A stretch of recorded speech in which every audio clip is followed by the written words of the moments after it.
ઝઘડિયા ટાઉનમાં છેલ્લા 160 વર્ષથી દશા શ્રીમાણી વણિક પંચ ઝઘડિયા દ્વારા ઉજાણી ઉત્સવનું આયોજન કરવામાં આવે છે।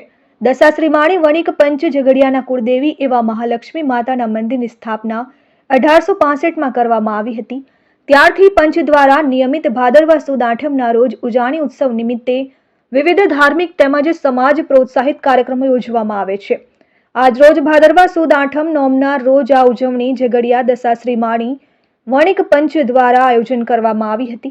2 દિવસ ચાલતી આ ઉજવણીના કાર્યક્રમમાં પંચ દ્વારા વક્તૃત્વ સ્પર્ધા, જ્ઞાતિજનીનું સમૂહ ભોજન, રમતગમતનું આયોજન, ગરબાનું આયોજન પણ કરવામાં આવ્યું છે। આ ઉપરાંત માતાજીની મંગળા આરતી, કેસર સ્નાન વિધિ, ધજા પૂજન વિધિ, માતાજીની શોભાયાત્રા નગરમાં ફેરવવામાં આવે છે તથા વક્તૃત્વ સ્પર્ધાના રમતગમતના વિજેતાઓને ઇનામ વિતરણ કાર્યક્રમનું આયોજન કરવામાં આવ્યું।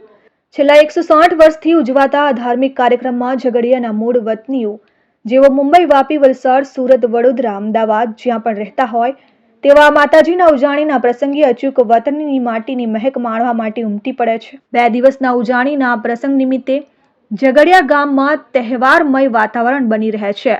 ઝઘડિયા મહાલક્ષ્મી માતાજીની વાડીમાં આજ રોજ ભાદરવા સુદ નોમ અમે સમસ્ત દશાશ્રીમાણી વણિક સમાજ ભેગા થઈ અને ધજાપૂજા વિધિ કરી અને ધજાપૂજાની વિધિ કરીને ત્યારબાદ ગામમાં શોભાયાત્રા ફેરવીએ છીએ અને એ શોભાયાત્રા ફરીને આવ્યા બાદ અમે મહાલક્ષ્મી માતાજીના મંદિરે, પછી કૃષ્ણ ભગવાન મંદિરે અને શિવજીના મંદિરે ધજાની આરોહણ કરીએ છીએ।